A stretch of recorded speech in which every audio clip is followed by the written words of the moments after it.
Hello good morning friend, मैं Jitendra sir science मस्ती YouTube channel पे स्वागत करते हैं। आज सबसे इम्पॉर्टेंट टॉपिक जिसका नाम है वास्तविक संख्या, और वास्तविक संख्या हम यहाँ पे लेकर के आए हैं मेरे दोस्त। तो चलिए देर ना करते हुए हम इस वीडियो को शुरू करते हैं। और वीडियो अगर अच्छा लगे तो लाइक कीजिए, शेयर कीजिए, सब्सक्राइब कीजिए, ठीक है। तो चलिए शुरू करते हैं। इस वीडियो के माध्यम से आपको बहुत बड़ा शिक्षा मिलेगा। तो चलिए शुरू करते हैं। वास्तविक संख्या किसे कहते हैं? देखिएगा, वास्तविक संख्या को ही हम लोग क्या बोलते हैं? रियल नंबर, ठीक है। रियल नंबर जो होता है ना, कहने का मतलब मेरे अनुसार से आप समझिएगा, रियल नंबर वैसी संख्या है जो जिनका स्क्वायर हम करने पे हमेशा धनात्मक हो। यानी सीधी सी बात समझ लीजिए कि या तो -3 हो या -2 हो, ये क्या है? वास्तविक संख्या है। लेकिन अगर हम इसी को -3 को अगर अंडर रूट में कर देंगे और हम कहेंगे कि स्क्वायर करने पे ये क्या धनात्मक संख्या हो जाएगी? तो नहीं होगी। तो ऐसी संख्या को हम लोग वास्तविक संख्या नहीं कहते हैं। तो चलिए आगे हम समझाते हैं आपका एक एक लाइन। जैसे -5 का स्क्वायर अगर हम करेंगे तो यहाँ +25 मिल जाएगा। लेकिन अगर यही चीज़ हम क्या कर सकते हैं कि अगर हम यही चीज़ को और अच्छा से समझे कि किसी भी परिस्थिति में क्या है कि अगर माइनस संख्या है और ये क्या है, हर स्थिति में, जैसे ध्यान दीजिएगा मेरा बात, एक एक लाइन में समझाऊंगा कि -5 का अगर स्क्वायर करते हैं, ठीक है, यानी -3 का स्क्वायर करते हैं तो +9 हो जाता है। लेकिन अगर -√3 का स्क्वायर करेंगे तो हमेशा ये नेगेटिव संख्या देगा। तो ऐसे संख्या को हम वास्तविक संख्या नहीं कहते हैं। चलिए, तो कहता है परमीय और अपरिमेय के समूह को वास्तविक संख्या कहते हैं। जी हाँ, पहला लाइन पढ़िएगा तो दिमाग आपको खुलेगा कि परमीय और अपरिमेय संख्या जो होती है वही हमारा वास्तविक संख्या है, ठीक है। तो परमीय और अपरिमेय संख्या, ध्यान देने वाली बात यह है कि परमीय और अपरिमेय संख्या के समूह को हम वास्तविक संख्या कहते हैं। देखेंगे कि परमीय और अपरिमेय संख्याओं के वास्तविक समूह को यानी वास्तविक संख्या कहते हैं, तथा वास्तविक संख्या को कैपिटल R से सूचित किया जाता है।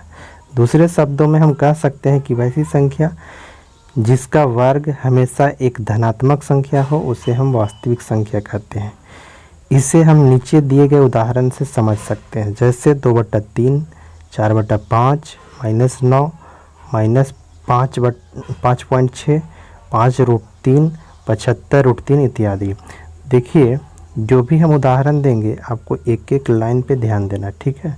तो ये इत्यादि, ये हमारा क्या है? वास्तविक संख्या का उदाहरण है। लेकिन -√3, यहाँ ध्यान देने वाली बात यह है कि -√3 एक वास्तविक संख्या नहीं है।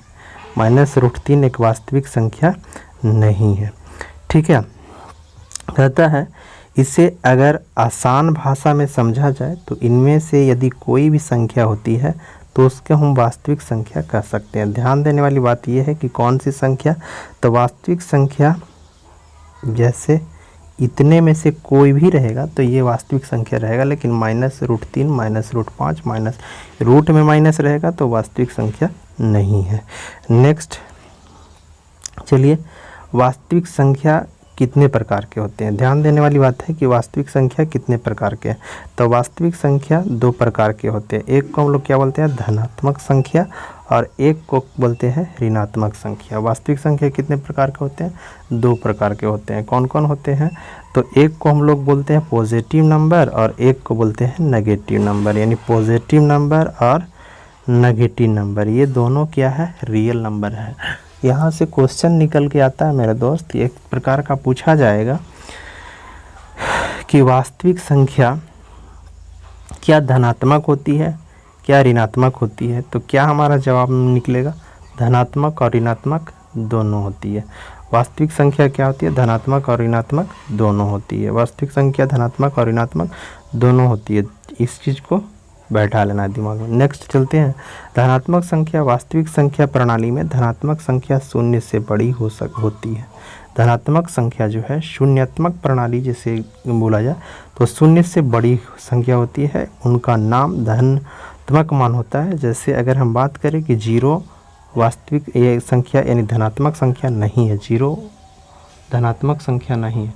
हम एक स्पेशल पॉइंट बता रहे हैं कि 0 is a neither positive nor negative number. ठीक है, 0 को हम लोग ना ही तो पॉजिटिव बोल सकते हैं और ना ही तो नेगेटिव बोल सकते हैं, दोनों में से क्या है, ये न्यूट्रल है। ठीक है, तो 0 is a neither positive number nor negative number. ठीक है, वास्तविक संख्या प्रणाली में ऋणात्मक संख्या की वे संख्या होती है, ध्यान देने वाली बात है, ये लाइन को देखिएगा गौर से कि ऋणात्मक संख्या वास्तविक संख्या प्रणाली में ऋणात्मक संख्या वे संख्या होती है जो शून्य से कम होती है, शून्य से कम होती है। ऋणात्मक संख्या के आगे संख्याओं के आगे ऋणात्मक चिन्ह लगा होता है। ऋणात्मक संख्या मतलब सीधी सी बात समझिए कि 0 से छोटा होता है। अब यहाँ से क्या निकल के आया मेरे पास, एक पॉइंट समझ लीजिएगा कि 0 से कोई भी संख्या जो है ऋणात्मक संख्या क्या है, 0 से छोटा होता है। 0 से क्या होता है, छोटा होता है। ठीक है ना, तो यहाँ से पॉइंट निकल के आता है कि 0 इज पॉजिटिव नंबर तो no, 0 is negative number no, but ऋणात्मक संख्या जो है 0 से क्या होता है, छोटा होता है, 0 से छोटा होता है। जो शून्य से कम होती है, ऋणात्मक संख्या के आगे ऋण यानी माइनस का चिन्ह लगा होता है। ध्यान देने वाली बात है कि सभी ये संख्या के आगे माइनस का चिन्ह लगा हुआ है। चलिए दोस्तों आगे हम सिखाते हैं वास्तविक संख्या। अब यहाँ से बात करते हैं कि वास्तविक संख्या कितने प्रकार के होते हैं। ध्यान देने वाली बात ये है, वास्तविक संख्या मैंने बोल रहा है ना, एक सीधी सी भाषा समझिए कि वास्तविक संख्या यानी रियल नंबर का जो है क्लासिफिकेशन ऑफ रियल नंबर यानी वास्तविक संख्या का वर्गीकरण कितने प्रकार से होते हैं, तो वास्तविक संख्या का वर्गीकरण 5 प्रकार से किया गया है। देखिए सबसे पहला क्या है, परिमेय संख्या। क्या है, इसमें ध्यान देने वाली बात यह है कि पहला हो गया हमारा परिमेय संख्या, दूसरा हो गया अपरिमेय संख्या, तीसरा हो गया पूर्णांक संख्या और चौथा हो गया पूर्ण संख्या और पांचवा हो गया प्राकृतिक संख्या। चलिए फिर से हम समझा रहे हैं, इस बात को ध्यान दीजिएगा कि रियल नंबर को 5 कैटेगरी में बांटा गया। ध्यान देने वाली बात यह है कि अगर हम लोग रियल लिखे REAL, ठीक है ना, तो रियल जो है ना, यहाँ से एक ही टाइप का हम करेंगे, दिमाग काम कर जाएगा आप लोग को। ठीक है, रियल में देखिएगा यहाँ 4 अक्षर है ना, और यहाँ पे सीधी सी भाषा हम लोग समझेंगे कि पूर्णांक भी होता है, पूर्ण भी होता है। तो रियल को हम लोग क्या बोलेंगे, एक चीज़ समझना है कि रियल यानी वास्तविक संख्या का जो वर्गीकरण है 5 प्रकार से। पहला किसमें, तो ध्यान देने वाली बात यह है कि पहला परिमेय संख्या, दूसरा अपरिमेय संख्या, तीसरा पूर्णांक संख्या, चौथा पूर्ण संख्या, पांचवा प्राकृतिक संख्या। तो ऑब्जेक्टिव में आप लोगों को पूछा जाता है कि वास्तविक संख्या को कितने खंडों में तोड़ा गया है, तो 5 खंडों में वर्गीकरण किया गया। परिमेय संख्या, अपरिमेय संख्या, पूर्णांक संख्या, पूर्ण संख्या, प्राकृतिक संख्या।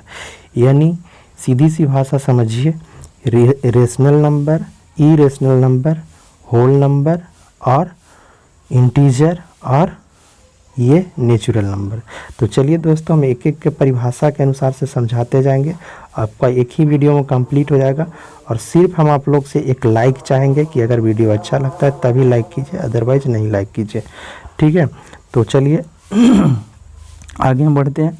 परिमेय संख्या कहता है गणित में परिमेय संख्या एक प्रकार की वास्तविक संख्या है। ध्यान दीजिएगा कि ये वास्तविक संख्या है जो x/y के रूप में या p/q के रूप में, जिसे कहने का मतलब हुआ p/q के रूप में। ध्यान देंगे, यहाँ बहुत जगह सब जगह बोल दिया जाता है कि p/q के रूप में रहे, जहाँ q does not equal to 0, यानी q जो है 0 के बराबर नहीं होगा। ठीक है, तो चलिए नेक्स्ट हम लोग चलते हैं और बात करते हैं परिमेय संख्या। गणित में परिमेय संख्या एक प्रकार की वास्तविक संख्या होती है।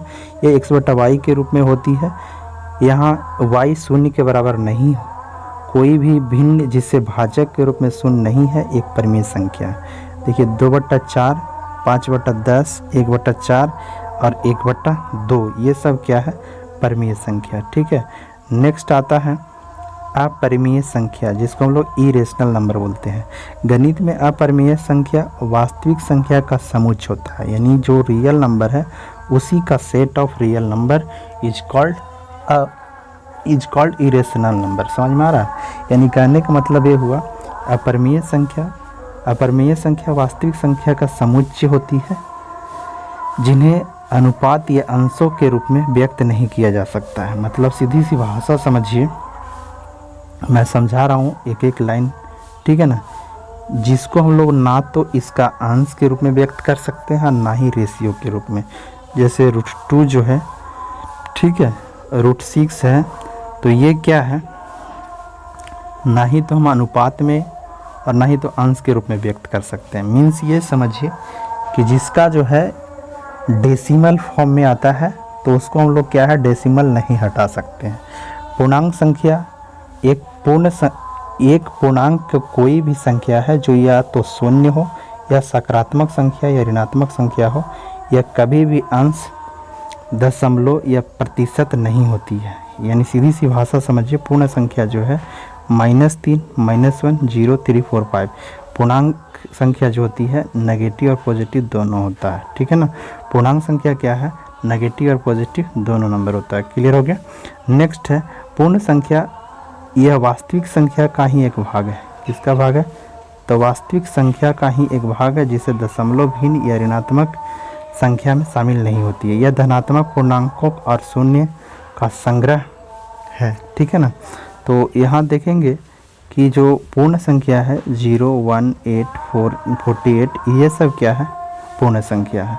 प्राकृतिक संख्या ये बच्चा जानता है, नेचुरल नंबर, कि we are counting 0 to 1 to up to infinity is called natural number. कहने का मतलब ये हुआ कि यह एक वास्तविक संख्या से भाग है जो 1 से शुरू होने वाले और अनंत के साथ समाप्त होने वाली सभी सकारात्मक पूर्णांकों को शामिल करता है। इन्हीं संख्याओं को हम शून्य भिन्न, दशमलव या ऋणात्मक मान शामिल नहीं है, इसमें ऋणात्मक मान शामिल नहीं है, मतलब -1, -2, -3 ये सब नहीं है।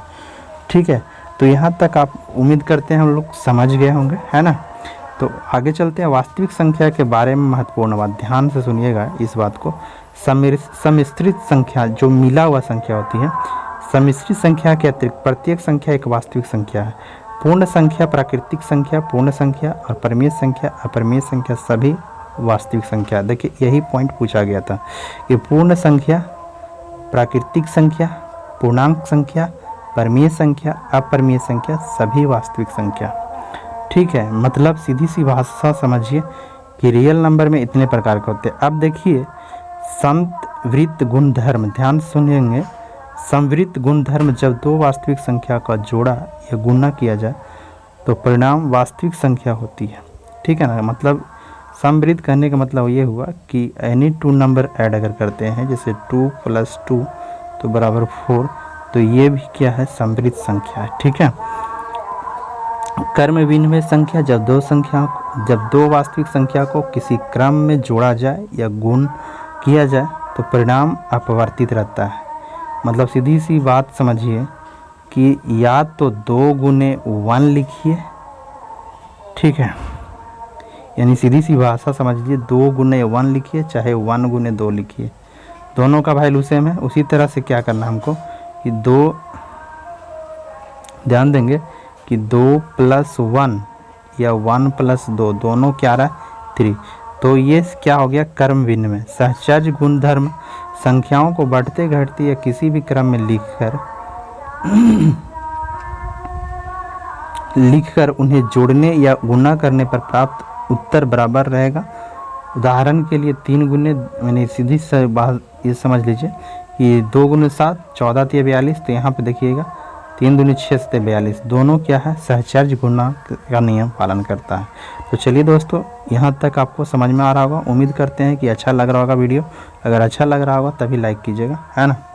नेक्स्ट, वास्तविक संख्या का वितरण बड़े आंकड़ों वाला पूर्णांक संख्या के प्रश्नों के योग और गुणन का प्रयोग करके सरल किया जाता है। इस तरह से हल करने में प्रश्न जल्दी और आसानी से हल किया जाता है। उदाहरण के लिए 6 गुने 34 को ऐसे भी लिख सकते हैं। कैसे? तो 30 प्लस 6 गुने 34, यानी सीधी सी बात समझ लीजिए कि ये गुना हो सकता है ना। ठीक है, और ये हमारा इतना आ जाएगा। ठीक है, नेक्स्ट, एलसीएम और एचसीएफ का इंपॉर्टेंट सूत्र हम इसमें लेके आए हैं। देखिएगा, एचसीएफ और एलसीएम यानी लसा बराबर क्या होता है, यानी लघुत्तम समापवर्तक बराबर पहली संख्या गुने दूसरी संख्या बटा एचसीएफ यानी महत्तम समापवर्तक। अगर लघुत्तम समापवर्तक निकालना है, ठीक है, तो पहली संख्या, ध्यान देने वाली बात यहाँ ये है, देखिएगा, अगर आपको लघुत्तम निकालना है तो पहली संख्या गुने दूसरी संख्या बटा HCF।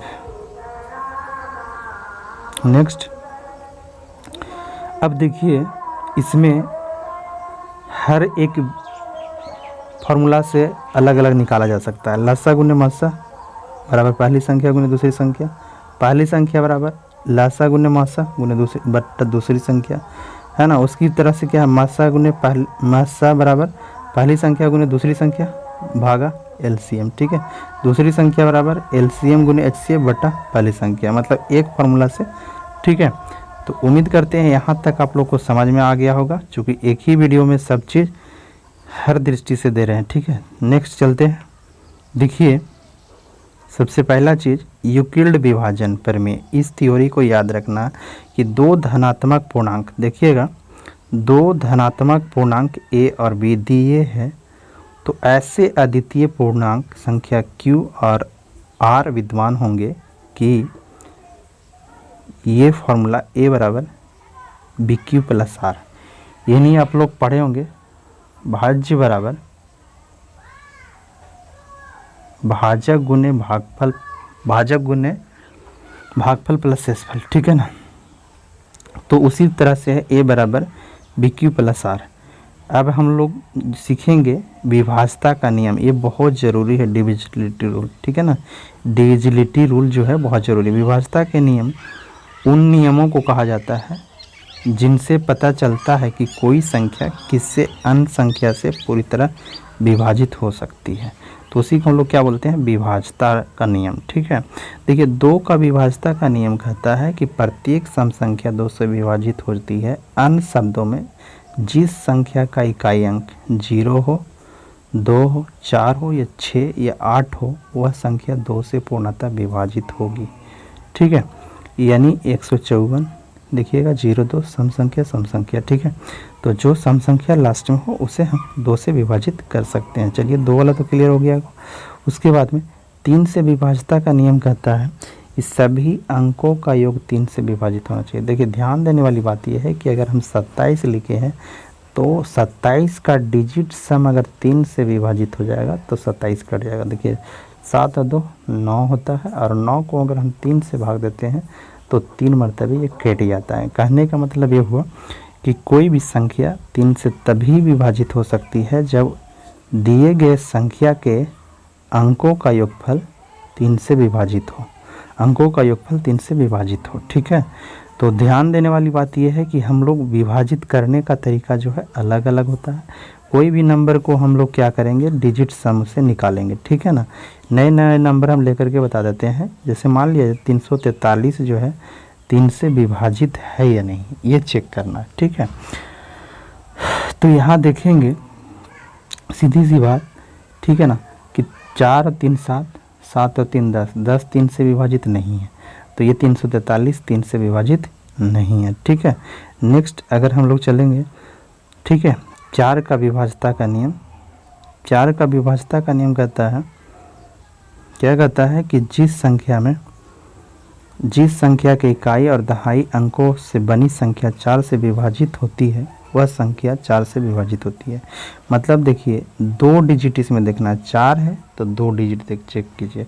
जैसे मान लिया जाए कि अगर हम 624 को 4 से भाग दे रहे हैं तो पूरा भाग नहीं देंगे, ये 2 ही डिजिट 4 से डिवाइड देंगे। मीन्स कहने का मतलब 6 चौके 24 अगर कट गया तो समझ जाइए ये क्या है, 4 से विभाजित है।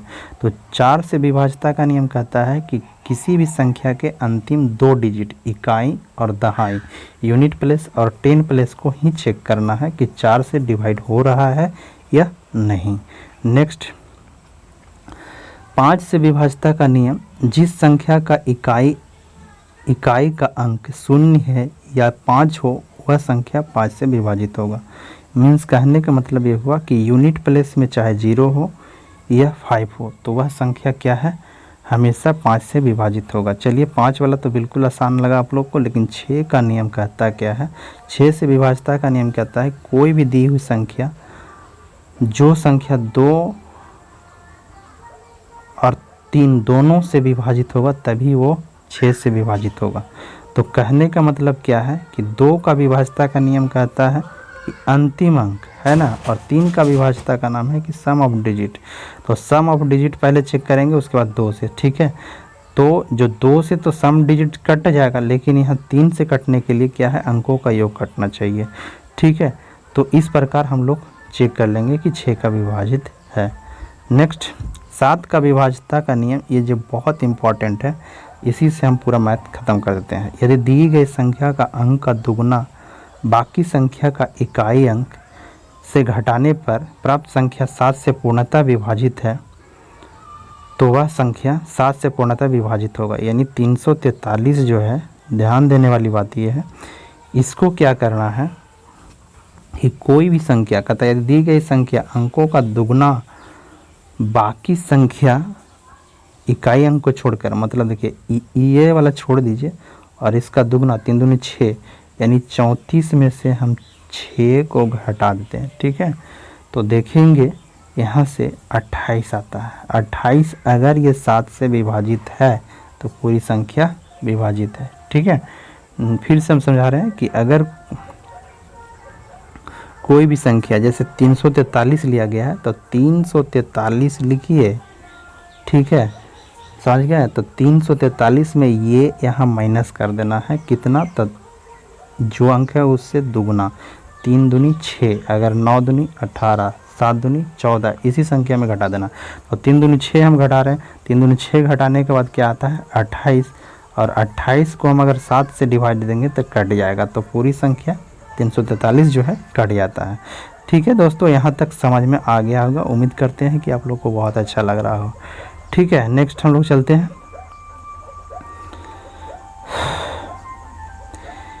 कहता है कोई भी संख्या को हम लोग विभाजित करने का तरीका सीख चुके हैं, अब 2 चीज़ और है जो हम बताने जा रहे हैं। 8 का विभाज्यता का नियम कहता है जिस संख्या की इकाई, दहाई और सैकड़ा के अंकों से बनी संख्या 8 से विभाजित होती है, मतलब इकाई, दहाई, सैकड़ा, यानी 568 अगर हमारा 8 से पूर्णतः विभाजित है, देखिएगा 568 अगर 8 से विभाजित है तभी पूरा संख्या, तो 8 से तो 56 और 8 है कम 8, ये कट जाती है, तो मतलब ये संख्या पूर्णतः विभाजित है, ठीक है। तो इस प्रकार हम लोग विभाज्यता लगभग कंप्लीट की ओर है ना। अब हम लोग चलते हैं 9 का विभाज्यता के नियम, जिस संख्या के अंकों का जोड़ 9 से कटे, उसमें 3 से कट रहा था, इसमें 9 से कटे तभी वो विभाजित होगा, मतलब अंकों का जोड़, जैसे अगर 27 ले लेते हैं तो 2 + 7 यानी 9, और ये उसी तरह से सभी अंकों को जोड़ करके देखिएगा कि 9 आना चाहिए तभी वो संख्या 9 से विभाजित है, ठीक है। सबसे उसके बाद एक और इम्पॉर्टेंट टॉपिक है, जिससे 10 से विभाज्यता, जिस संख्या का इकाई अंक 0 हो यानी 10 से विभाजित होगा, जो भी 0 है वो 10 से विभाजित होगा, ठीक है। 11 का विभाज्यता का नियम कहता है क्या है, तो ध्यान देने वाली बात यह है कि जिस संख्या के सम स्थान और विषम स्थान, ध्यान दीजिएगा कि 1331 ले लीजिए, ठीक ना, और सम स्थान बोले तो इसको जोड़ देना है और इसको जोड़ देना है, ठीक है। तो 3 1 4 और 4 में से 4 गया तो 0, यानी क्या आना चाहिए, अंकों का अंतर 0 या 11 आना चाहिए, तभी वो संख्या हमेशा 11 से विभाजित होगा, ठीक है। यहाँ तक आप लोग को समझ में आ गया होगा। देखिए ये वीडियो बहुत ज़्यादा लंबा हो जाएगा, इसलिए मैं यहीं वीडियो स्टॉप करता हूँ। Thank you for watching my video. Video अगर अच्छा लगे तभी लाइक कीजिएगा। Thank you.